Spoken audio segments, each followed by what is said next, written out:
Me know about sardine, mackerel, bully beef, chicken foot, chicken neck, chicken back. Nothing I waste, nothing I dash way. Wagwan, what's great? Chef here John Morris again, man, presenting to you how to make roti. Yeah, man, I ate nothing of Caribbean favorites. I've had a lot of requests for this one, and I decided that everyone is going to see how I make roti. With roti, the ingredients are quite simple, but it's the technique that makes the roti a roti the real way. So forward, let me show you what I want. So to start the roti, I have here some all-purpose flour. To that I'm gonna add some salt, baking powder, and then we're just gonna mix all those dry ingredients to combine them. I'm gonna create a gap in the center, and I know what you're thinking. That's it. As I said before, recipes are quite simple. It's the techniques that makes a roti a roti. Just gonna go in with some cold water. Gonna gradually add this and mix.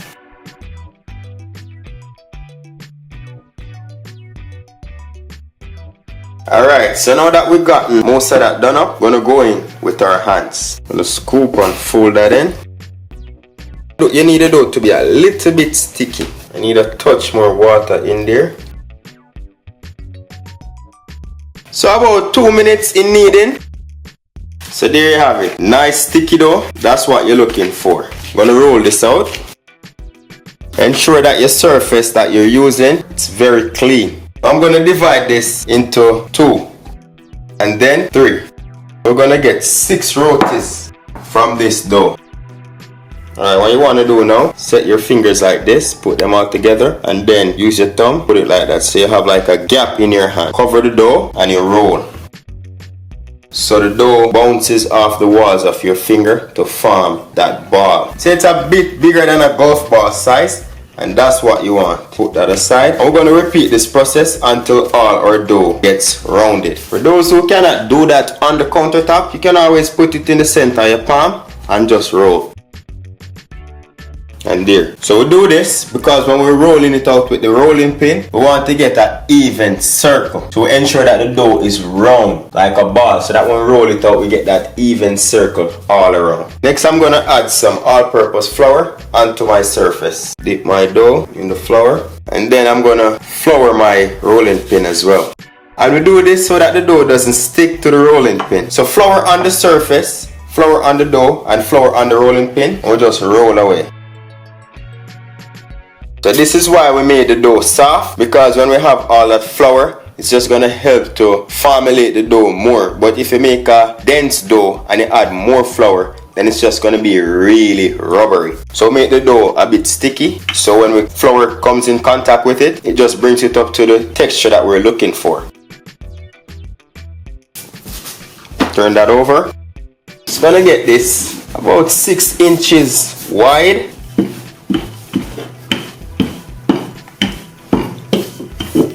So you see how important to get that ball is, so you get a perfectly round dough. So with a pastry brush, I'm going to go in with some oil straight onto the dough. So ensure that we get all those dry spots covered fully. You don't have to drench the dough, just get enough on there. I'm going to go in with a bit of flour. You can go ahead and use your hands to sprinkle the dough on, but I find when you use a strainer, it distributes evenly.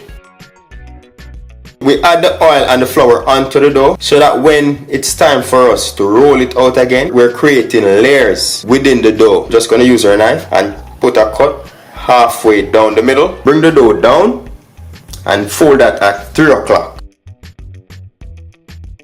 When we reach at 10 o'clock, we just lift, pull this in and tuck. So we call this the roll and tuck method. We just tuck that right in.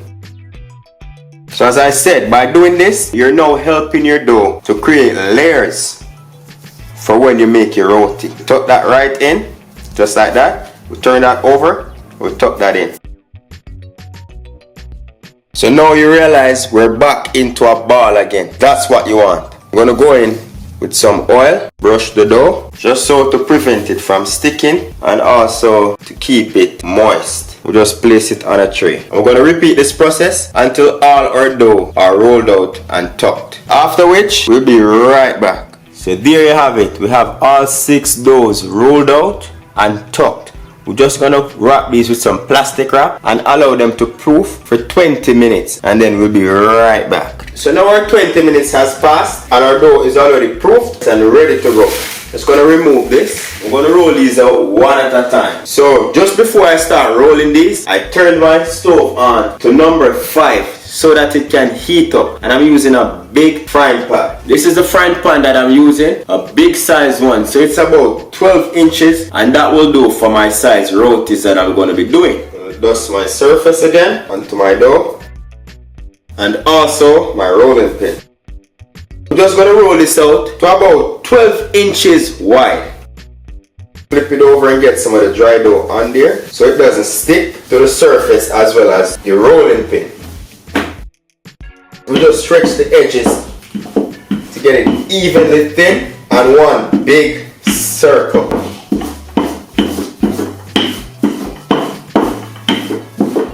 So we want to do this as fast as possible. So here we go, we achieve a nice even enough circle, and as I said before, it's a technique that makes roti a roti, right? So we're just going to go over to our stove top and show you how we get it going. Let's rise that up, bring it in your palm like this. We're gonna go straight into our pot. You see how easily it fits right in there. We'll just allow that to heat up for about 30 seconds and then we're gonna flip that right over. I have some delicious curry chicken going for that roti. You notice it's starting to bubble up, so now it's the perfect time to flip that right over. Now we're gonna oil it. Use a brush and you wanna dip and scrape the excess oil from it. Just get all that excess oil from it, because you're not looking for oily dough, right? You just brush that, lightly brush it. So about a minute and a half and your roti is ready. We'll get that side oil and we just flip that right away. So repeat this process until we achieve these brown spots all over the roti. Then and only then you know it's ready to go. So flip it after oil, to flip it about 2 times on each side. So the ear pockets are a result of us putting in that oil and the flour in between those layers. So that helps to create the ear pocket, which is going to get the roti nice and flaky. Flip that over again and with oil. Flip that over once more and then let that run for 30 more seconds and then we'll remove it right off the heat. To achieve that nice brown all around. So just going to remove this from the stove and put it on some paper towel. And we're just going to repeat this process for the remaining 5 and then I'll show you what we do next. So stay tuned and see what goes on. Okay, so now we have all our 6 roti shells. Now on to the final step, and this is called the clapping. What this does is to create those layers within the roti. All you do, you can go like this, fold it and clap. You have to do this real quick so it doesn't fall from your hand. And there, so you realize it's now flakier, and look at those flakes, look at those layers. So that's a result of the oil and the flour in between the dough when we were rolling it out, right?